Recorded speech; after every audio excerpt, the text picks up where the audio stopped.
किसी पॉलिसी को बना लेना या किसी पॉलिसी को अडॉप्ट कर लेना या उसको परसू करना is not a big challenge. Actual चीज है कि हम उसको इम्प्लीमेंट कितना करते हैं। अगस्त में जो जश्न आजादी की तकरीबात चल रही थी कि जो हमने बताना था कि हम एक जिंदा कौम है, उस वक्त सक्खर बैराज में तैरती हुई लाशें दरवाजों पर आकर फंसी थी, लेकिन इनके कान पर जू तक नहीं रही। एक जानब हम देख रहे हैं कि पूरा पाकिस्तान ज़ेर-ए-आब है, सैलाब की तबाहकारियां जारी और सारी हैं। दूसरी जानब भारत की जानब से जो आबी दहशत गर्दी की जा रही है वो भी किसी से ढकी छुपी नहीं है। लेकिन मसला यहाँ पर यह है कि ये जो सूरत हाल है ये पहले से ही मालूम थी कि ऐसा होना है, ये तबाहियाँ होनी हैं, मगर उस पर हुकूमत वक्त की जानिब से क्या तैयारी की गई, क्या स्ट्रैटेजीज़ बनाई गई, क्या हिकमत अमली मुरतब पाई, वो डिस्कस करना बहुत ज़रूरी है। और इसके बाद आने वाले वक्त में यानी 1 साल के दौरान अगर इस सिचुएशन को ओवरकम करना है, तबाही जो हम देख रहे हैं उससे इस आवाम को निकालना है, तो फिर उसके लिए क्या किया जाएगा। मैं चाहती हूँ कि सबसे पहले सलमान आबिद साहब की इस पर राय ले लूँ।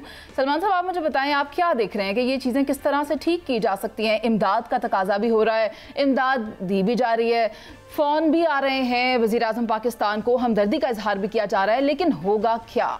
क्लाइमेट चेंज को या माहौलियाती आलूदगी को जंगी बुनियादों पर लीड करना होगा। अगर आप इससे आगे बढ़ेंगे तो फिर मामला हल होगा। कल वफाकी वज़ीर ख़जाना जो हैं हमारे औरंगज़ेब साहब ने कहा कि 2022 के बाद जो सैलाब के बाद जो हमें इक़दाम करने थे, अनफॉर्चुनेटली वो हम नहीं कर सके। ना हम DDMA को ज़्यादा स्ट्रॉन्ग कर सके, ना हम PDMA को ज़्यादा स्ट्रॉन्ग कर सके, ना हम NDMA को ज़्यादा स्ट्रॉन्ग कर सके। और हमारा डिस्ट्रिक्ट मैनेजमेंट सिस्टम तो बड़ा फेलियर का सिस्टम है और उसमें ब्यूरोक्रेसी भी शामिल है और उसमें आपका जो DDMA है उसको स्ट्रॉन्ग नहीं किया गया। तो मैं ये समझता हूँ कि अगर आप क्लाइमेट चेंज को बुनियाद बनाकर आगे बढ़ें और मंसूबे लेकर आएँ कि किस मंसूबे के तहत हमने इन चीज़ों को डील करना है। देखिए, बाहर से ग्रांट आ जाएगी, बाहर से इमदाद मिल जाएगी, लेकिन आप बाहर वाले भी ये कहते हैं कि आपने जो मंसूबे बनाने थे वो तो बनाए नहीं। और आज 2022 की बुनियाद के ऊपर हम आज 2025 में भी वहीं खड़े हैं जो काम हमें करना चाहिए था। और रिलीफ देखिए वक्ती तौर पे होता है, लेकिन जब तक आपके पास कोई लॉन्ग टर्म प्लानिंग नहीं होगी, मिड टर्म प्लानिंग नहीं होगी, बड़े बड़े मंसूबे नहीं होंगे और डैम्स नहीं बनेंगे छोटे छोटे, तो आप मामलात को डील नहीं कर सकेंगे। जैसे जो बातें आप बता रहे हैं सलमान आबिद साहब हैं तो बहुत आइडियल, लेकिन फौरी तौर पर जहां इस वक्त सैलाब आया हुआ है वहां डैम कैसे बनाएंगे। मैं खुद भी ये सोच रही थी जब वज़ीर आज़म साहब ने ये स्टेटमेंट दिया था कि हमें फौरी तौर पर छोटे डैम्स पर काम करने की बहुत ज़रूरत है, लेकिन करना कब है, जब ये सैलाब खत्म होगा, जब यहाँ से पानी किसी ठहराव के मकाम पर पहुँचेगा। लेकिन अभी मुझे ऐसा कुछ दिखाई नहीं दे रहा कि एग्जीक्यूट किस तरह से किया जाएगा। लेकिन क्योंकि हमारे साथ जाहिद महमूद साहब मौजूद हैं तो क्यों ना उन्हीं से पूछा जाए। सर, मुझे आप ये बताएं, वज़ीर आज़म पाकिस्तान जो हैं वो चाइना के दौरे पे हैं और वहाँ पर उन्होंने मुख्तलिफ मंसूबों पर बात जब हो रही थी तब ये कहा था कि टेक्नोलॉजी हम चाइना से इंस्पायर होकर पाकिस्तान में भी लाना चाहते हैं।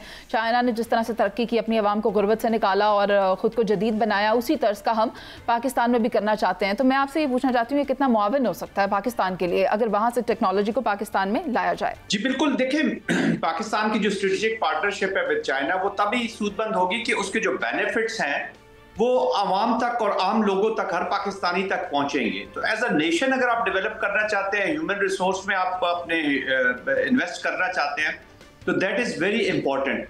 देखिए, किसी पॉलिसी को बना लेना या किसी पॉलिसी को अडॉप्ट कर लेना या उसको परसू करना is not a big challenge.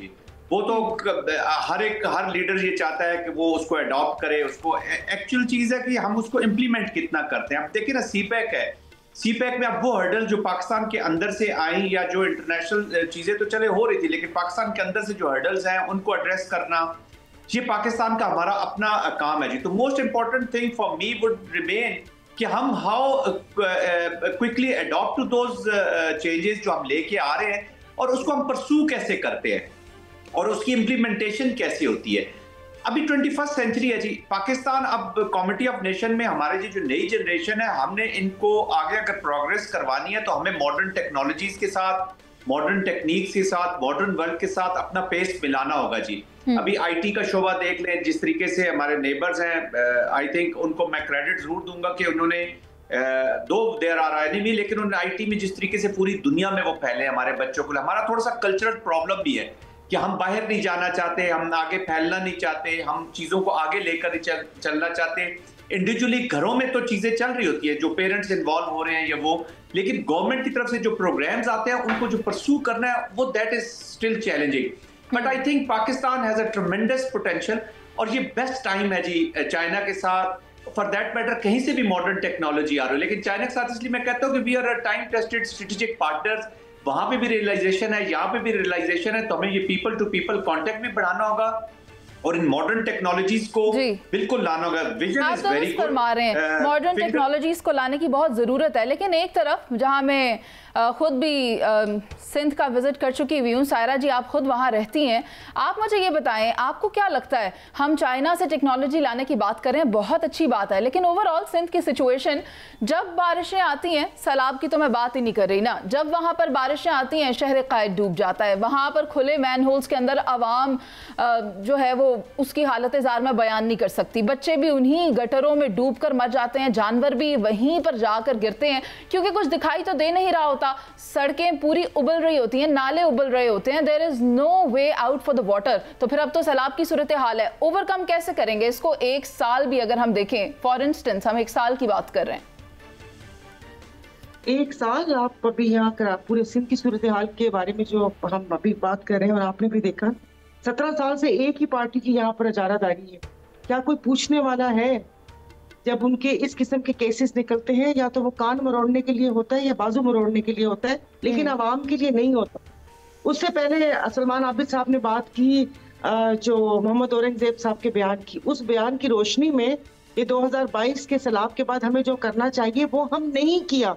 तो क्या अल्हम्दुलिल्लाह इन 33 जानों का पर्चा इस हुकूमत वक्त पे कटवाया जा सकता है?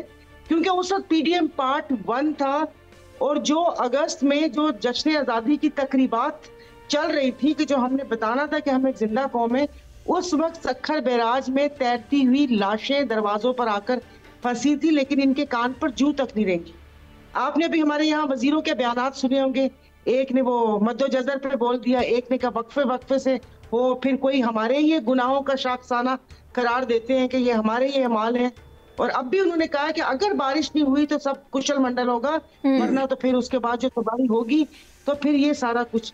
सायरा जी आपकी एक बात मुझे बड़ी अच्छी लगी, सायरा जी आपकी एक बात मुझे बहुत अच्छी लगी और वो ये थी कि 33 जानों के ज़िया का पर्चा किस पर कटेगा? शहजाद हुसैन भट्ट साहब आपके पास इस बात का जवाब है? देखिए मुनीज़ी आप ठीक कह रही हैं, ये जो पर्चे कटने वाली बातें हैं ये सारी ये काबिल एहतराम सायरा सिंध में बैठी हुई हैं, इनको अपनी जान की जो है ना वो बहुत सेफ एंड साउंड है। हम लोगों के पंजाबियों के ज़रा पर जलते हैं, लिहाजा मैं ये कत्लो शतलों की बातें करने की बजाय ना फ़ायदा लेना चाहता हूँ। इस वक्त इंतहाई काबिल एहतराम हस्ती मौजूद है, मेजर जनरल साहब। जनरल साहब आप मुझे सिर्फ ये 2 लाइनों में मैं आपसे एक बात पूछना चाहता हूँ, ये जो बारिश है ये कश्मीर की सायरा जी कुछ कह रही हैं, जी सायरा आप कुछ फरमा रही हैं। भट्ट साहब थोड़ी राय मंगी थी, टाइम मेरा था, आपने बहुत खूबसूरती से सवाल जनरल साहब की तरफ मोड़ दिया, बस मुझे एक आखिरी वरना बात दिल में रह जाएगी, प्लीज दिल में ना रखे, दिल में ना रखा करें। हाँ, फिर जनरल साहब की बात हुई, हम IT के मैदान में तरक्की करना चाहते हैं, लेकिन यहाँ पर हमारे सिंध में तो जहाँ मैं जाती हूँ गाँव में, वहाँ पर तो सिग्नल ही नहीं होते। यहाँ पर जब कोई ऐसे वाकयात या कुछ इस तरह के दिन आते हैं उस वक्त पूरे मुल्क का नेट बंद होता है, बलूचिस्तान में बगैर हमारा चलता। शार्क मछलियां तो ये भी पाक फौज को कह देना ठीक कर ले। आप तो असेंबलियों में बैठकर क्या करती थी, आपकी जो पार्टी थी वो क्या करती थी, पीर बगाड़ा साहब क्या करते थे वो भी बता दे। फिर ये करना आप लोगों ने, मोबाइल आप हमें कह रही हैं। साहब तक कैसे पहुंच गए? मैं तो शार्क तक पहुंची हूँ कि शार्क जो केबल काट लेती हैं उनका क्या करूं? IT की तरक्की तो फिर बात की भैया रकीन असेंबली ने करना है, ये करना किसने है? हुकूमतों ने करना है, आप जैसी सियासतदानों ने करना है, कुछ नहीं किया। जो लोग मर गए, जो लोग मर गए को छोड़ दे, जो लोग मर गए उस पर आपने बात नहीं की, लेकिन आप करेंगे भी नहीं, कोई बात नहीं, आज जनरल साहब से बात करें। हाँ आपके सवाल का जवाब आ गया, अब टाइम थोड़ा है, प्रोग्राम में लोग देख रहे हैं, जनरल साहब से पूछने की इजाजत दे दे। सिर्फ ये बात पूछना चाहता हूं कि बारिशें हो गई हैं, भारत में बहुत ज्यादा क्लाउड बर्स्ट भी है, ये भी मान लिया, वो पानी छोड़ रहा है, ये भी मान लिया, लेकिन जनरल साहब वो रोक रोक कर पानी छोड़ रहा है, क्या ये दूसरी जंग की इब्तिदा है पानी के जरिए? ये पूछना चाहता हूं जनरल साहब। बिल्कुल बिल्कुल भट्ट साहब आप सही फरमा रहे हैं। देखिए पाकिस्तान इज अनफॉर्चुनेटली विक्टिम हुआ है इंडिया का, जिसने हर चीज को वेपनाइज कर दिया। लेकिन अभी जितनी भी डिस्कशन हुई है, आई थिंक दोनों चीजों को अगर मैं एक सम अप करना चाहूंगा वो ये है कि देखिए जो इंटरनल इश्यूज है, जिस तरफ सायरा बानो साहिबा भी इशारा कर रही हैं, गो के with little politics, but anyway barring politics aside, Pakistan main victim ही रहा है जी पुअर और बैड गवर्नेंस का। ये जो इंस्टेबिलिटीज है ये जरूरी नहीं है कि ये बैटलफील्ड में ही जन्म ले, ये कॉरिडोर्स ऑफ बैड गवर्नेंस पे जन्म लेती हैं। और I think time has come. 2010 का भी आपको याद होगा, तकरीबन 11-12 अरब डॉलर का पाकिस्तान ने नुकसान उठाया जब फ्लड आया। कराची एक दफा डूबा, फिर वहां पे भी उस वक्त के प्राइम मिनिस्टर गए लेकिन फॉलो अप नहीं हुआ, फिर बहुत सारी चीजें होती रही। तो I let not be boxed in past की जो गड़बड़ हुई है, जो आगे चल रहा है उसको देखना होगा। तो इस गवर्नेंस को इंप्रूव करना ही करना है। और जहां तक भट्ट साहब का जो सवाल है, बिल्कुल जी, इंडिया ने हर चीज को वेपनाइज किया हुआ है। एक तो हजीमत तो उसको जो उठाना पड़ी है, और वो आइंदा भी हर चीज को, अपनी डिप्लोमेसी को, अपनी पॉलिटिक्स को, अपनी इकोनॉमिक्स को और हर चीज को, खासतौर पे ह्यूमन राइट्स को, हर चीज को वो वेपनाइज कर रहा है जी। प्रॉक्सी वॉर की फिजिकल डोमेन में, और जब भी उसको अपॉर्चुनिटी मिलेगी, चाहे नेचुरल कैलेमिटी में मिले, चाहे किसी और कॉन्टेक्स्ट में मिले, वो पाकिस्तान के खिलाफ उसको यूज करेगा। देखिए, मोदी का जो बयान था ना जी, आप अपनी रोटी खाओ नहीं तो मेरी गोली तो है ही है, that reflects poor reflection of a political terrorist and it was a naked threat to Pakistan। उसकी वो इम्प्लीमेंटेशन कर रहा है। तो जब इतने बड़े चैलेंजेस आपके नेबरहुड में हो, तो पाकिस्तान की अपनी जो चीजें हमने ठीक करनी है, लेकिन एक जॉइंट स्ट्रेटजी के साथ आगे जाना होगा जी। शुरू में सायरा बानो साहिबा ने कहा कि एनडीएमए क्या कर, देखिए एनडीएमए एक बॉडी है टू ऑर्गेनाइज और कोऑर्डिनेट, बाकी तो प्रोविंशियल गवर्नमेंट्स का काम है जी।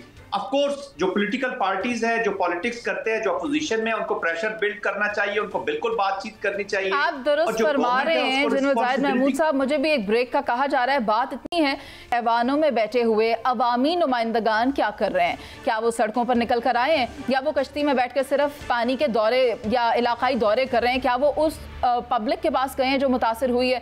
क्या वो उन लोगों के पास गए हैं जिनके घर डूब गए हैं? क्या उन्होंने उनको छत मुहैया की है जो मोटरवे पर खुले आसमान तले रात गुजारने पर मजबूर हैं? क्या उनको खुराक फराहम की है जिनके छोटे बच्चे बगैर खाना खाए सो गए हैं? ये तमाम सवालात उन लोगों के जहनों में हैं जो सैलाब से मुतासर हुए हैं, और मैं नहीं जानती कि इसका जवाब किस तरह से दिया जाएगा। क्या हम हवाई जहाज़ में बैठ के ऊपर से नीचे मनाजिर देखते हुए सैलाब की तबाही के उसमें जवाब तलाश करें, या किश्ती में बैठकर जवाब तलाश करें, या उन लोगों के पास जाएं और उनसे पूछें कि यार आपको क्या चाहिए, मेरे प्यारे पाकिस्तानियों, आपको क्या चाहिए, आपको क्या नहीं मिल रहा, उस चीज़ को एड्रेस किया जाए।